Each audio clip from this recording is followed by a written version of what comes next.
What's up, guys? It's the Ticket Leprechaun, Jake, back with another video to share another vintage set that I've completed with you guys today.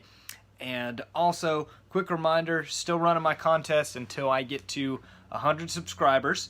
You can either shoot a video and just share some of your Hall of Fame pieces that you like, and that counts as an entry. But also, if anybody watches my videos or your videos and says, hey, baseball collector or Giuseppe won or Yankees cards sent me here, you will get an additional entry into the drawing for my contest if you sent someone here, as well as that person that subscribed also gets entered into my contest. So before we get into the set, let me read you guys a Bible verse that I have to share with you guys today. Therefore all things whatsoever ye would that men should do to you, do you even so unto them, for this is the law and the prophets. Matthew 7:12. And basically, that is what makes up the golden rule. So, do unto others as you would want them to do unto you. So, if I didn't know Jesus and hadn't have accepted him into my heart, I would want someone else to tell me. So that's why I share that with you guys and tell you about him. So hopefully I can spread the gospel and the good word to other people. So now I'm going to get into my 59 Topps complete set. I'll flip through it pretty quickly as it's got a few Hall of Famers, but it's a much bigger set than some of the earlier 50s cards. So let's flip this thing around and get to the 59 Topps set. Alright guys, so there's 572 cards in this set, and I will be flipping pretty quickly because we got a lot to get through. I'll try and highlight the Hall of Famers, which they're a key part of my collection and of any set. I mean, the Hall of Fame guys are the ones that be more expensive, usually the last cards you get and that sort of thing. I know 85401 should appreciate this set. Topps 85401, in case I said that wrong. This was his first set that he got from his dad, and I enjoyed watching his video. So maybe if he follows my channel, we can talk some 59 Topps. Alright, here we go. Just going to flip through, and it doesn't take long to hit one of the big Hall of Famers. There is the 59 Topps Mickey Mantle, which I bought as a PSA 3, I believe, and busted him out. I know Baseball Collector will love that, as well as Springfield John, who will actually enjoy that I busted it out, because he deserves to be at home in the binder with the rest of the set. Okay, there's the next page. We've got a Duke Snider up top. Hall of Famers, the 57 Brave and Pafko down there. Champ. I always like to highlight them, one of my favorite PCs. There's Nellie Fox, who's allegedly never been pictured without a big wad of tobacco in his mouth.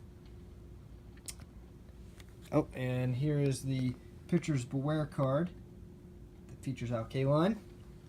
So a cool little kind of like subset that's in these 59 Topps is those kind of Pitchers Beware, a couple tandems, a few triples throughout the set.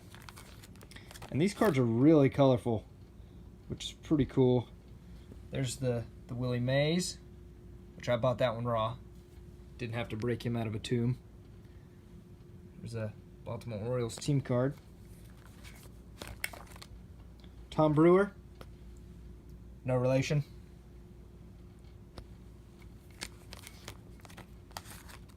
And this is one of the only sets, and maybe the only set, someone can correct me if I'm wrong, that I can think of that has the pink backgrounds of some of these cards, which is pretty cool. And we'll find the biggest card in this set, even more so than the Mantle, is actually one of those pink cards. We'll get to him in a little bit. And again, this is kind of like my other vintage sets, if you guys have watched those videos. I'm not crazy about like high grade cards. I like them kind of lower grade, little worn out corners. Like we'll look at this Phillips here. You see there, dinged, whatever. Some marks on, not marks, but some residue there. And some, like surface wear and stuff. I'm not worried about that. I mean, I'm looking at, uncommon somewhere in the grades like 3 to 5. And on my stars, I mean, I'd like to have them if they were graded, which I don't really buy them graded, unless for authenticity's sake, like a 3. Because I mean, that's more of a collector type card, in my opinion. Here's another one of those Cubs clubbers. Hall of Famer, got Ernie Banks on there, and also this sweet Stan Musial. I love that Tar Heel Blue Musial. Very cool card. And that's his only standard issue Topps card in the 50s, because he had a contract with Bowman. Which is pretty crazy. You got another Ace Hurlers up there with Robin Roberts. Oh, and Eno Slaughter. Almost forgot him. Yankees uni. There's the Sandy Koufax. Bill Bruton, 57 Braves.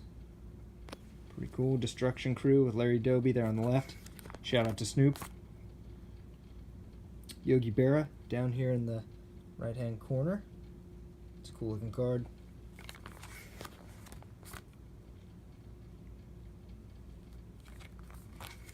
Just a unique design, 59 Topps. Not my favorite, but this was the third set that I completed in the 50s. Be sure to check out my 56 and 54 Topps complete sets if you haven't. And they're another one of these sets that have the cool backs that the 50s have.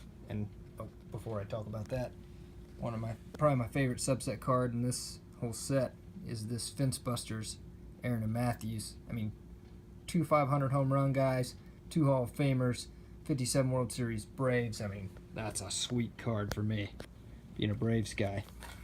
Rocking my Chipper jersey today after he got in the Hall of Fame yesterday. But back to what I was saying about the backs of these cards. As you can see, they've got the cartoon and a little blurb about the players that are usually pretty interesting with some of the language they use that we just don't talk like they did anymore. It's pretty sweet. And I love reading the backs of these cards. They're just cool, especially like Hall of Fame guys early in their careers. You got Drysdale up there on that Hitter's Foes.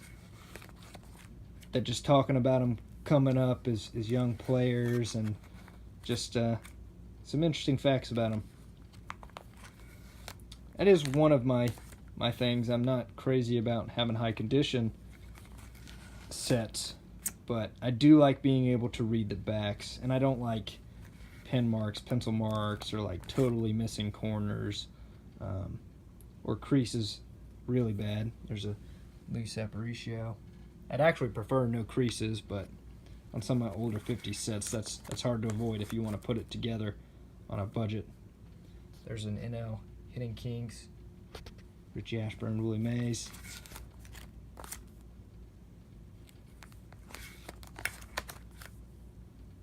And a lot of the 50 sets kind of combine. There's the Sparky Anderson rookie, George Anderson, as he was known back then. It's like a lot of the other 50s I was saying, Ernie Banks, Whit Wilhelm. They combine this like colorful scheme with like real photography post 57. So 57, 58, 59. Prior to that, they were like replicas of art, which was pretty cool. Well, I love the early 50s. It's Robin Roberts with, that's a card I actually need to replace. That may or may not be a real autograph, not sure. And then an Al Kaline down in the corner. In some of these old sets, there's what's called the high numbers, where usually it's the last series as cards were released in series back in the day, as we've got a Hank Aaron, Don Drysdale, we've got a Casey Stengel there, Orlando Cepeda.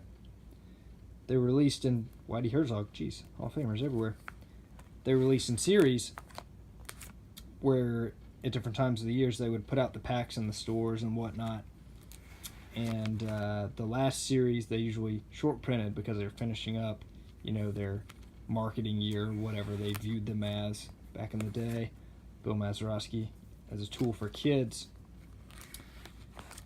And so they were there were less of them, they're harder to get, and there's just less of them in circulation, so they carry a little bit of a premium, more so in different years, you know, depending.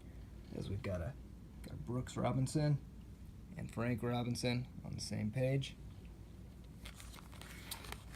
And we're about to get into those high numbers. They're not too terribly bad on 59 tops. There's Ed Matthews. But I do remember Larry Doby, that one of the cards in the high numbers was one of the last ones I got, along with the Bob Gibson rookie, which we'll get to. Also this year had the Baseball Thrills, which are very cool, popular subset. You know, you got Mantle, you got Musial, Mays, Snyder, Aaron, a lot of Hall of Famers. It's pretty cool they're featured in that. There's the Banks. Really cool stuff. If you don't get into vintage, or you haven't gotten into vintage yet, there's Roberto Clemente. I mean, you can collect these sets on a budget. You really can. Because, I mean, I'm Red Shonitz. I'm not exactly a millionaire. I mean, I work in minor league baseball, basically, summer collegiate baseball, and I'm able to do this stuff for a hobby. So don't be scared off of vintage because of prices. And you don't have to do sets. I mean, you can collect stars, do whatever you want, but you know, it's affordable, more affordable than you think. There's the Gibson rookie, the big card of this set, also in pink. There's the Harmon Killebrew. And we've got into these high numbers now. Let's see if I can remember which one of those Yankees it was that was the other last card I got in this set. Yep, there it is. That's Daryl Johnson right there. That was the other of the last two cards I got in this set, along with the Gibson. And just got a couple more pages here. Got the All-Stars at the end, which are pretty cool. All the greats from the back in the day. Roy Campanella, the Symbol of Courage card after he was in that tragic accident. Sorry for the glare, guys. And then a few more All-Stars here. Hank Aaron, Willie Mays. There's the Mantle. And that is it. So, hope you guys enjoy checking out my 59 Topps complete set. Check back to the beginning about my contest or below for the details. Like, subscribe, comment. Would love to talk some cards with you guys. All right, keep collecting. Have a blessed day.